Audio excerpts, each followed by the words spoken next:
खुद पर विश्वास की कहानी। ये कहानी एक मंदिर के पुजारी की है जो कि बहुत ही दानी और सदा ही लोगों का सत्कार करने वाला था।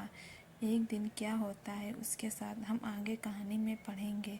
एक मंदिर के पुजारी का विश्वास की शक्ति में अटल भरोसा था। जो कोई भी उसके घर में एक बार जाता वो उसके सत्कार के प्रभाव से प्रभावित हुए बिना नहीं रह सकता। उसके मन में लोगों के लिए अथाह प्रेम भाव था, इसलिए लोग उसका बहुत सम्मान भी करते थे। एक दिन जेल से भागा हुआ चोर रात में शरण लेने के लिए इधर उधर घूम रहा था। उसने देखा कि पुजारी के घर का दरवाज़ा खुला हुआ है। उसके मन में लोगों के लिए अथाह प्रेम भाव था, इसलिए लोग उसका बहुत सम्मान भी करते थे। एक दिन जेल से भागा हुआ चोर रात में शरण लेने के लिए इधर उधर घूम रहा था। उसने देखा कि पुजारी के घर का दरवाज़ा खुला हुआ है, इसलिए वो उस ओर चला गया और पुजारी के घर में प्रवेश कर गया। पुजारी ने उसे देखते ही उसका अभिवादन किया और उससे कहा, तुम्हारा मेरे इस घर में स्वागत है मेरे भाई, बट तुम ये बताओ तुम कौन हो और यहाँ क्या करने आए हो।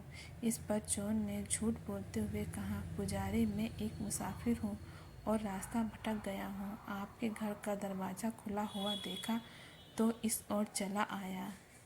क्या मुझे सिर छुपाने के लिए जगह मिल सकती है? मैं सुबह होते ही यहाँ से चला जाऊँगा। पुजारी ने उससे कहा, हाँ क्यों नहीं, तुम यहाँ आराम से रह सकते हो और मुझे लगता है तुम बहुत थक गए हो, इसलिए तुम जाकर आराम से मुंह हाथ धो लो। मैं तुम्हारे सोने और खाने का प्रबंध करता हूँ। इस पर चोर पुजारी का आभार व्यक्त करते हुए स्नान घर की ओर बढ़ गया और इतने में पुजारी ने उसके खाने और सोने की व्यवस्था कर दी। पुजारी ने उसका बहुत अच्छे से सत्कार किया और उससे अच्छा भोजन करवा कर उसके सोने की व्यवस्था कर दी। रात को सभी के सो जाने के बाद चोर के मन में चोरी की इच्छा जागृत हुई। उसने पुजारी के घर से सोने की 2 दीप चुराकर वहां से निकल भागा। रात में पुलिस उसकी तलाश में ही थी, सो वह पुलिस के हत्थे चढ़ गया। तो पूछताछ में उसने बता दिया कि मैं ये पुजारी के घर से चुराए हैं।